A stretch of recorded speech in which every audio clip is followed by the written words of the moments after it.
My name is Ashraf Girgira, and we are in Ottawa, Canada. And as part of the series of interviewing Aden College alumni, we have Dr. Qais Ghanem. Qais, can you tell us, please, where were you born and grew up and later on and so on?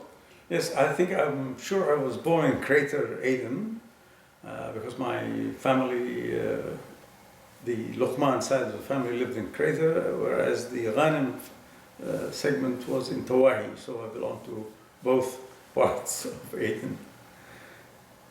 And when were you in Aden College?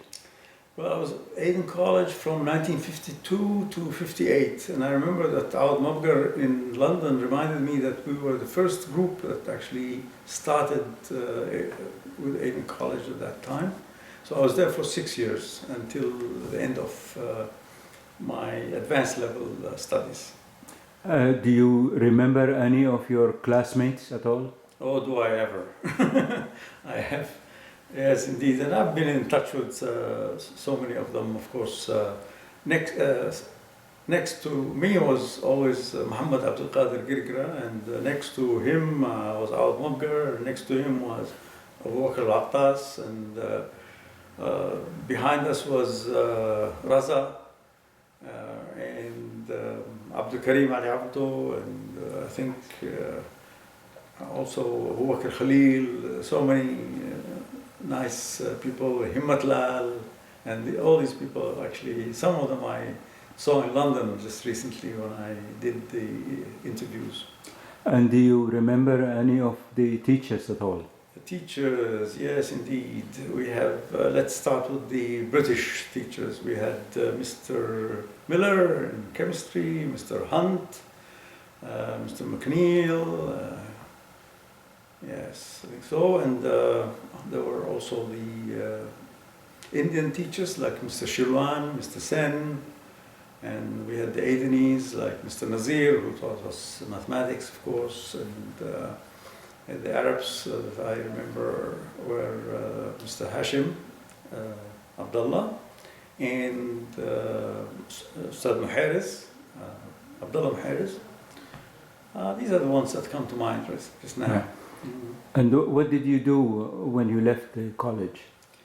Yeah, I left in 58 for Scotland and went to University of Edinburgh, where I was for 6 years because I did medicine and I did my internship, so a total of 7 years. And I remember that several people joined me there a few years later, 2 or 3 years later, like Musa Muhammad Abdul Karim, and then Adil Awlaki and Abu Bakr Qirbi, and Abdullah Saif also. He came to Edinburgh and he now lives in London. Mm. And did you go back to Aden then? I stayed to do a course in public health first, and as a result of that, I didn't go back into 1965, I think it was 66, because I had spent a year doing that course. But I left shortly afterwards, actually. I left just before independence of South Yemen. South Yemen. Mm-hmm. And what were you doing in Aden at the time then? In Aden? When you came back?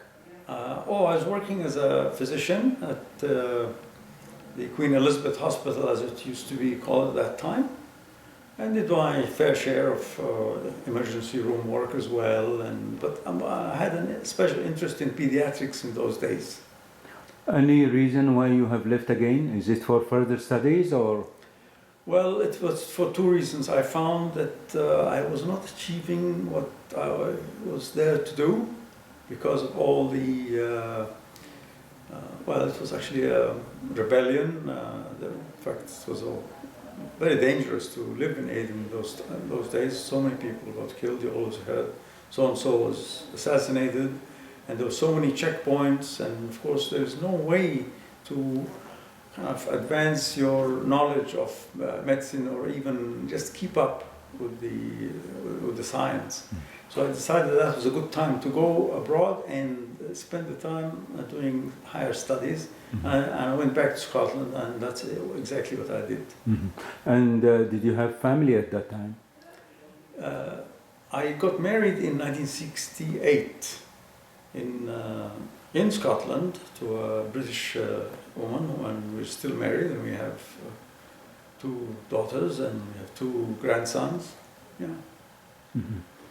And did you ever go back to Aden after that?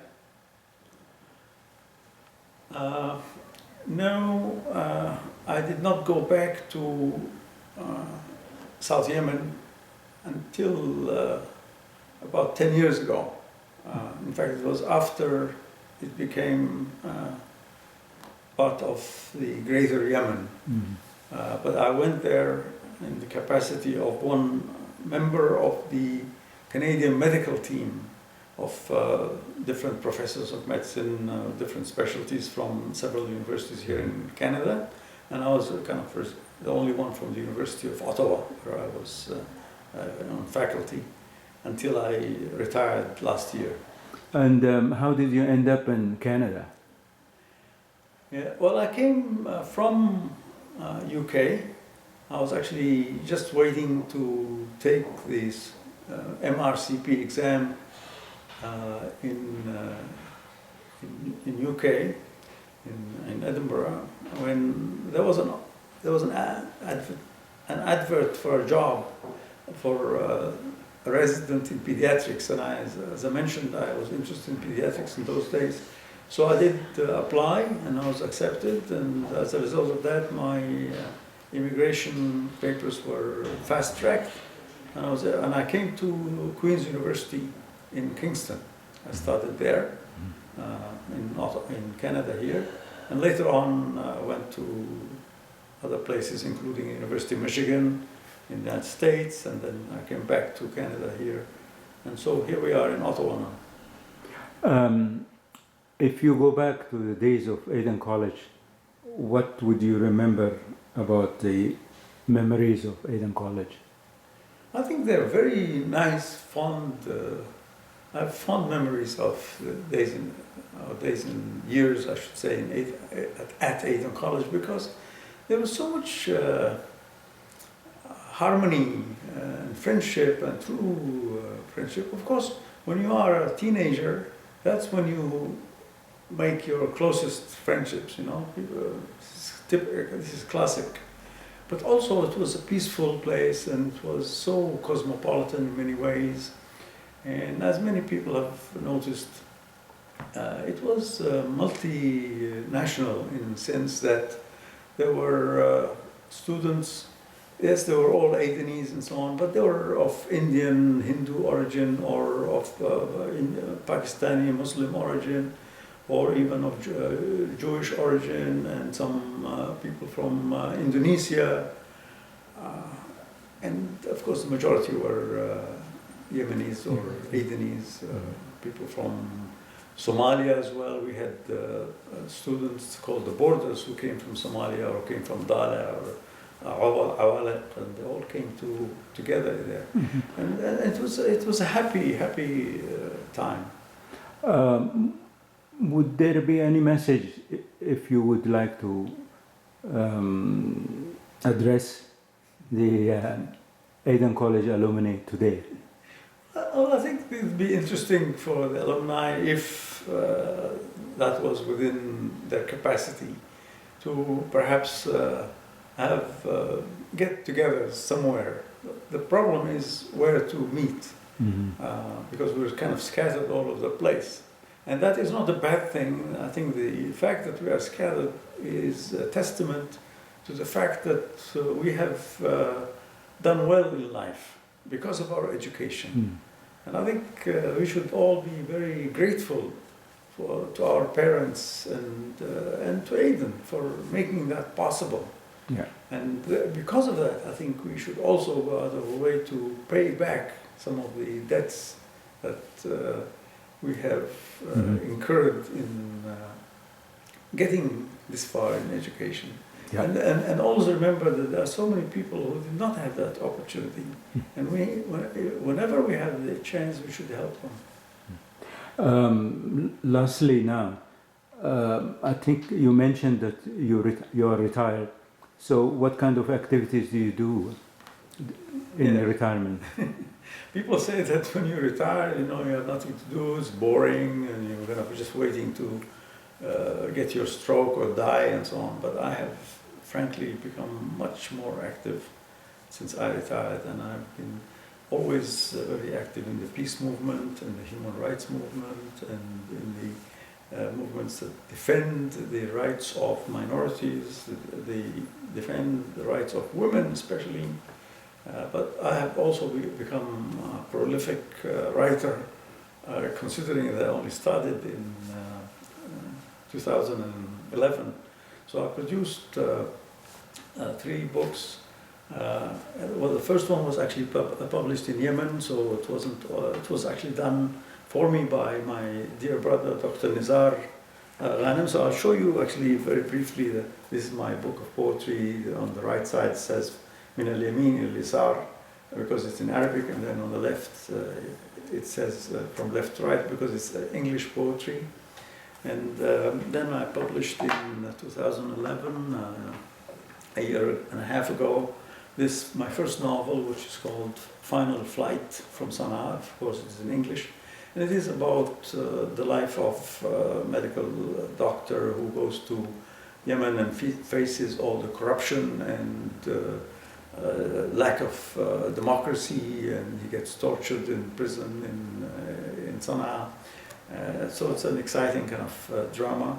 And finally, as far as books, published books are concerned, I also published this book here, Two Boys from Aden College, about a medical student and a law student who went to UK to train, and how their paths cross back in both in Aden, in South Yemen, and also then again in Sana'a. And these books are you can look at details of these books on my website, which is dialoguewithdiversity, one word, .com, www.dialoguewithdiversity.com. And I also do a radio show, a weekly radio show. I've been doing it for 6 years, also called Dialogue with Diversity, because I interview people from different countries, different nations, like Chinese one week, then the Somalis, then the Syrians, and the Argentinians. And that it's all in English, so that people get to know each other and know about each other's cultures. And I think that that's a great way of creating peace in the world. I have a book coming out in October. It's called My Arab Spring, My Canada. And it is about Arab immigration into Canada and how Arab immigrants in Canada will be affected by the Arab Spring and how it's going to change their lives, and also how that is going to change Canada as a consequence. Thank you. That's what we're doing.